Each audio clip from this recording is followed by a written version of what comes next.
Mesdames et messieurs, bonjour et bienvenue à notre émission Tribune d'honneur. Aujourd'hui, nous nous entretenons avec monsieur Jean-Blaise Gouette, qui est donc candidat aux élections présidentielles au Cameroun. Le Cameroun de Paul Biya aujourd'hui. Le président Paul Biya s'apprête donc à laisser son fauteuil et la course à la présidentielle est lancée. Donc nous avons monsieur Jean-Blaise Gouette, qui est donc candidat aux élections présidentielles. Bonjour monsieur Jean-Blaise. Bonjour mon cher. Alors vous êtes candidat aux élections présidentielles au Cameroun. Un Cameroun qui a été dirigé par, qui est dirigé encore s'il faut le dire, par le président Paul Biya pendant plus d'une trentaine d'années, ça il faut se le dire. Aujourd'hui, le Cameroun est à la une de l'actualité internationale à cause de la situation sécuritaire, donc l'insécurité qui règne au sein de la partie anglophone du Cameroun. Qu'est-ce que vous en pensez? D'abord parlons de la partie anglophone du Cameroun. Bon, merci déjà de me donner la parole pour que je puisse m'exprimer sur ce sujet. La crise anglophone, vous savez, pour moi, c'est tout à fait un sujet qui est issu de la malgouvernance. C'est un peuple qui, aujourd'hui, réclame ses droits, c'est un peuple qui est fâché. Et je pense que dans une famille, vous avez des enfants, vous avez, pour ceux qui ont tout au moins une famille, les enfants, ça peut être la grande famille, la famille élargie, les uns et les autres peuvent être fâchés. Et quand ils sont fâchés, il faut voir également comment est-ce qu'on peut résoudre le problème, mais surtout chercher des voies et moyens à apporter des solutions. Voilà, donc notre peuple aujourd'hui est un peuple qui a été uni depuis toujours. Malheureusement, cette union que nous avons connue au Cameroun est en train de s'effriter depuis Boko Haram. Aujourd'hui, c'est la crise anglophone. Et je crois que c'est un problème qui est aujourd'hui, il devient assez sérieux. Et il a même fait beaucoup plus de mal que Boko Haram. Donc, il faut impérativement et très rapidement trouver des solutions à ce problème-là. Là aussi, je pense que un début de solution à ce problème est aussi conditionné, vous savez, par un système qui est là depuis, qui a fait son temps, qui a fait ce qu'il a pu faire. Il est question aujourd'hui de laisser le peuple continuer sa route tranquillement. Et je crois que cette occasion que vous me donnez, je souhaite appeler mes frères et sœurs anglophones d'arrêter non seulement de s'entretuer, mais aussi aujourd'hui de commencer à penser à une autre solution. Nous sommes un peuple qui a toujours été uni. Ils ont chacun une coutume, chacun de nous a une origine. Je suis Bassa, donc chez nous... Mais la solution que vous proposez, parce que toutes leurs réclamations ne sont pas prises en compte par le gouvernement actuel. Qu'est-ce que vous proposez si vous êtes élu président de la République? Je serai élu président de la République, ce n'est pas seulement une condition, mais ce qui est certain, je serai élu président de la République. Et je souhaite dire à ses frères et sœurs, vous savez, je ne peux pas décider à leur place. Je ne peux pas non plus décider à la place des Camerounais. Moi, j'ai un cœur qui est attaché à la paix. Et je souhaite que ces frères-là conviennent, qu'on s'assoie ensemble, qu'on commence à chercher des voies et moyens pour sortir de cette crise. Ce n'est pas la peine qu'on pense forcément au fédéralisme. Si c'est la seule solution, ok, on va interroger tous les Camerounais et on fera effectivement ce que les Camerounais auront décidé. Maintenant, à ces frères et sœurs, je voudrais dire que nous subissons tous les mêmes problèmes sociaux.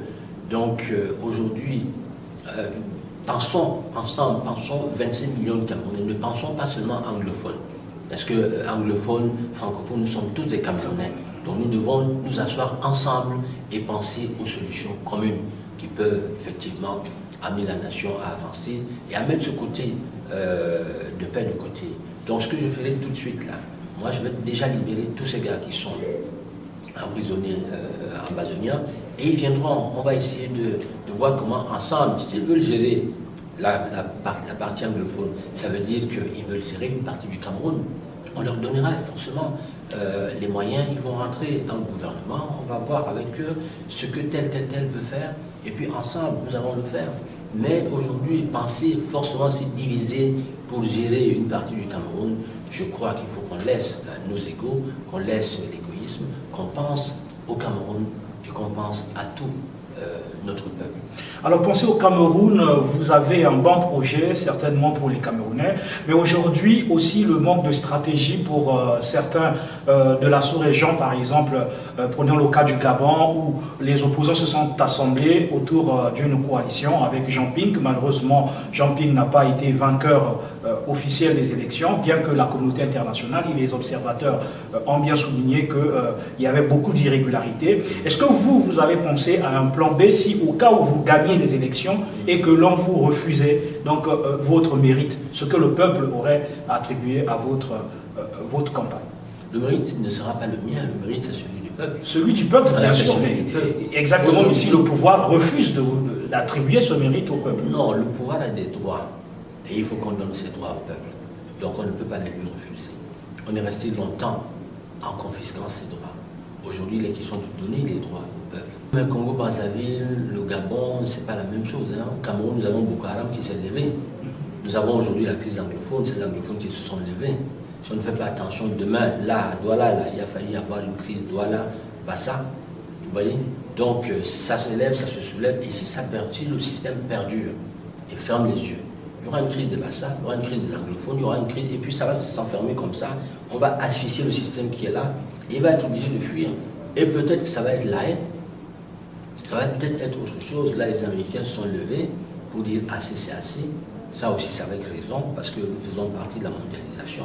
On ne peut pas laisser nos fils mourir comme ça sans rien faire du tout.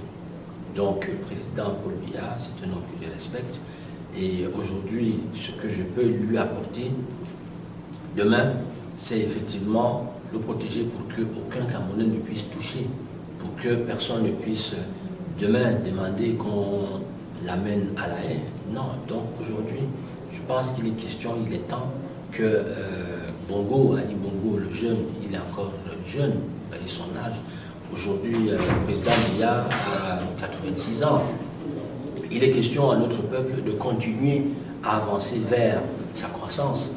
Bon, vous allez souscrire une assurance, vous allez voir un assureur, vous allez lui demander de souscrire une assurance. Et compte tenu de votre âge, 85 ans, il va vous dire non, il préfère encore le jeune. C'est également la même chose pour les investisseurs. Les gens qui veulent nous accompagner au Cameroun, les gens qui ont des intérêts au Cameroun, ils se disent aujourd'hui, avec le président Biya, 86 ans, c'est difficile d'investir. Difficile de mettre de l'argent là-bas. Et aucun pays ne pourra investir dans un pays où il y a des risques.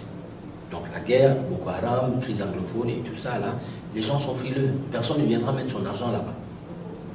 Donc pour que la croissance puisse repartir, pour qu'il y ait une relance de l'activité économique, qu'il y ait une relance de la croissance, non seulement de notre peuple, du pouvoir d'achat des Camerounais, il faut forcément mettre ce système-là de côté, prendre un homme nouveau qui en fait redonne confiance, qui également non seulement va redonner espoir, parce qu'il faudra repartir sur un certain nombre d'années. Si le président est élu, je ne lui souhaite rien du tout, même s'il force, je ne lui souhaite rien du tout, mais les gens vont rester là, se dire, le président, on ne sait jamais, Dieu peut peut-être, si ça, ainsi de suite.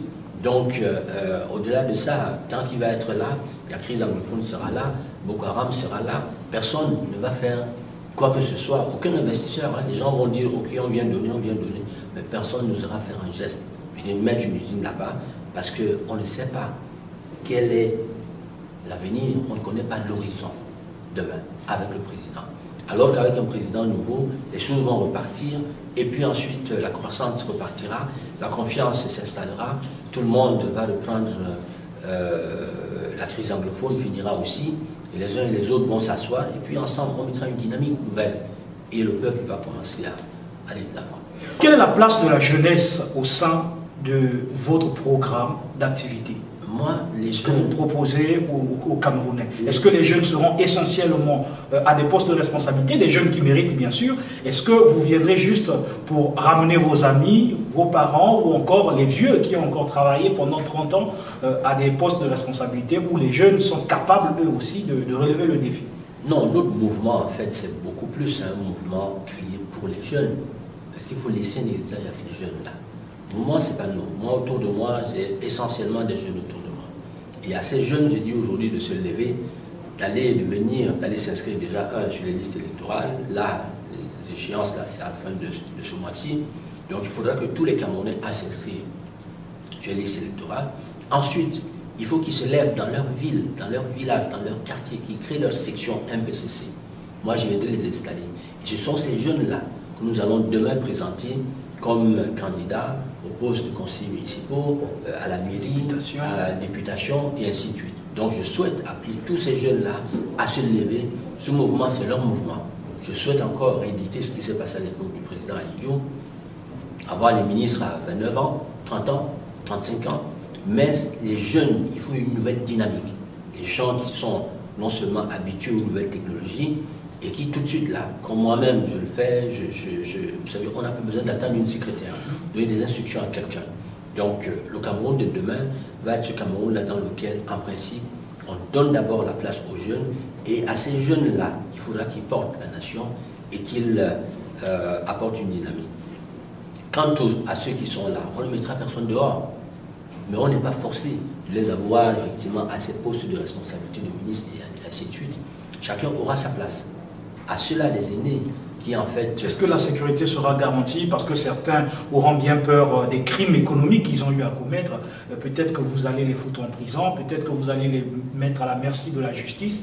Est-ce que vous allez gracier certaines personnes ou vous allez laisser la justice être totalement indépendante de pouvoir saisir les dossiers financiers, de détournement financier, etc. Bon, non seulement nous ne ferons aucune chasse aux sorcières. Moi, je ne ferai pas de chasse aux sorcières. Voilà, c'est qui est déjà certain. Parce qu'on ira perdre le temps à faire des chasses aux sorcières, on va perdre le temps à trouver des solutions pour faire avancer les Camerounais. Mais ce qui est certain, la justice devra totalement être indépendante. Il faudra qu'il y ait une justice pas à deux vitesses comme ça se passe aujourd'hui, une justice à une seule vitesse.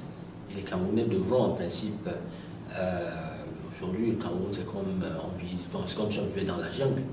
Donc ça, il faut qu'on mette ça de côté et qu'on avance avec une nation. Par contre, la chasse aux sorcières, non, je ne ferai pas de chasse aux sorcières. On appellera chaque Camerounais à venir mettre la main pour qu'on mette en place une nouvelle dynamique et que les choses avancent avec tous les Camerounais. Merci beaucoup, M. Jean-Blaise Gouette. Quel est donc votre dernier message à l'égard de tous ceux qui vous ont suivi et qui sont peut-être dans l'envie de pouvoir aller voter le jour-là pour vous? Moi, je voudrais dire à tous les Camerounais, non seulement qu'ils soient, déjà les remercier d'avoir été patients, parce que beaucoup étaient là au désespoir. Aujourd'hui, nous avançons, nous pensons à une Afrique nouvelle, nous pensons à un Cameroun nouveau, et ce Cameroun nouveau va se faire ensemble avec tous les Camerounais. Donc je les appelle non seulement à se lever, à éviter des pièges. Des pièges, vous savez, vous avez des jeunes qui se lèvent à droite et à gauche, qui prétendent être ci, ça, ça, ça. Mais moi je pense qu'il faut avoir le sens du discernement. Et ce sens de discernement devrait en principe amener les jeunes à se dire qu'il est question de leur avenir. Il n'est pas question de soutenir X, Y et faire perdre la chance que ces jeunes ont aujourd'hui de pouvoir en principe demain voter un candidat, aller derrière un candidat, le seul d'ailleurs que je suis, qui s'est forgé tout seul, qui n'a jamais trempé dans les magouilles que nous connaissons au Cameroun. Je ne suis pas d'un papa qui a laissé un héritage comme beaucoup d'autres aujourd'hui qui ont effectivement des parents qui ont été des présidents de l'Assemblée dans le temps avec tous les autres gouvernements et qui aujourd'hui n'ont qu'une seule ambition, venir rester et continuer à se servir parce qu'eux ils ont grandi là-dedans. Et aujourd'hui il est question de ces enfants qui sont dans la rue, qui n'ont pas d'espoir, qui en fait n'ont même pas de parents. Il est question de venir leur donner leurs droits. Leur donner leurs droits, ça veut dire, une assurance maladie pour chaque Camerounais. Les enfants de la rue qui ne travaillent pas, il faudra qu'on leur donne des aides sociales. Donc l'État devra en principe aider tous ces Camerounais avec au moins tous les mois une certaine assistance financière. Donc aux militaires, on a des enfants qui vont en guerre. Aujourd'hui, Boko Haram, la crise anglophone, ces jeunes-là, beaucoup sortent des écoles. Quand ils sortent des écoles tout de suite, là, on les envoie en guerre Et là-bas, ils perdent parfois leur vie. Et quand ils sont partis, madame est restée à la maison, elle n'a peut-être pas de famille, elle n'a peut-être pas... elle a des enfants, que deviendront ceux-là? Donc, elle n'a pas d'aide du tout. Donc, ils deviennent des enfants de la rue. Donc, nous allons venir, les militaires, la police, les gendarmes, toutes ces personnes-là, nous allons leur donner une assurance vie. Et donc, nous sommes à pied d'œuvre pour effectivement mettre tout cela en place avant de partir d'ici. Nous avons également, pour ceux-là qui vont dans des hôpitaux aujourd'hui, qui n'ont pas 10 francs pour se soigner, beaucoup meurent parce qu'ils n'ont pas d'argent pour pouvoir se soigner. À ceux-là aussi, nous allons donner une assurance pour que ces personnes, quand elles vont à l'hôpital, qu'on puisse les soigner. Ensuite, une fois parties de l'hôpital, elles vont dans une pharmacie, on leur donne des médicaments et ce n'est que comme ça qu'on peut amener aider notre peuple. Au-delà de ça, vous savez, je dis toujours que beaucoup sont dans des associations, des tontines. Dans une tontine, vous êtes 10. Chacun met 100 000, 100 000, ça vous fait combien? Ça fait 1 million de francs. Donc le million de francs, tous les mois vous vendez, vous avez des intérêts. De même, le pétrole, le gaz, notre sous-sol, tout ce que nous avons, ça appartient à chaque Camerounais. Chaque Camerounais a un droit là-dessus. Et ce droit que chaque Camerounais a, c'est ce que nous allons venir leur redonner. Donc ça va commencer par l'augmentation des salaires. Parce qu'il faudra donner à chaque Camerounais un salaire d'au moins 25%. Parce que si nous avons notre argent et qu'on le met dans les caisses de l'État, moi je n'aurai pas besoin de retour commission. Je sais que je partirai dans ma tombe sans rien du tout. Donc prendre l'argent, aller acheter des immeubles en Europe, aller acheter des immeubles par-ci, par-là, non. Cet argent, on le prend, on le donne aux jeunes qui en fait n'ont pas de travail et qui en ont besoin. Ils n'ont besoin que de 10 francs pour manger. Donc aujourd'hui, si je me lève, je ne me lève pas pour moi, je me lève pour apporter des solutions à notre peuple. Et je voudrais appeler tout cela. Je voudrais également appeler tous mes frères et sœurs qui sont aujourd'hui dans la politique, à droite et à gauche, et même tous les autres candidats. Je voudrais les appeler à nous rejoindre dans ce mouvement, parce que nous, en principe, nous venons avec notre cœur et nous sommes sûrs de gagner cette élection-là. Et chacun aura sa place à l'intérieur de notre mouvement. Donc je veux les appeler tous à venir nous rejoindre, et qu'ensemble seulement, ce n'est que comme ça que nous pouvons amener notre nation à l'alternance. Merci beaucoup. C'était donc M. Jean-Blaise Gouet, candidat à l'élection présidentielle au Cameroun. Merci, chers internautes, de nous avoir suivis et merci à vous qui êtes fidèles à votre page Brazza Paris Info et à votre émission Tribune d'honneur. Tribune d'honneur vous donne la parole où que vous soyez et qui que vous soyez. À nous revoir au prochain numéro. Merci beaucoup à vous, M. Jean-Blaise Gouet, et j'espère que je viendrai au Cameroun à la présidence de la République et pour vous saluer, pour vous féliciter quand vous serez élu président de la République. Merci beaucoup à vous. Merci beaucoup. Non seulement vous viendrez au Cameroun, mais nous faisons aujourd'hui une équipe. Et d'ailleurs, j'ai déjà été au Cameroun. Au plus fond, j'ai fait Dam, Djoum, Sangmelima, Yokadouma, Bertois, Batouri, Yaoundé, Douala. Voilà. Le Cameroun, c'est chez moi. Tout à fait. Je suis un panafricaniste et ensemble, nous devons cheminer pour faire de l'Afrique un continent fort. C'est donc comme ça que l'Afrique pourra avancer demain. Merci beaucoup. Merci beaucoup à vous. À nous revoir au prochain numéro. Ciao.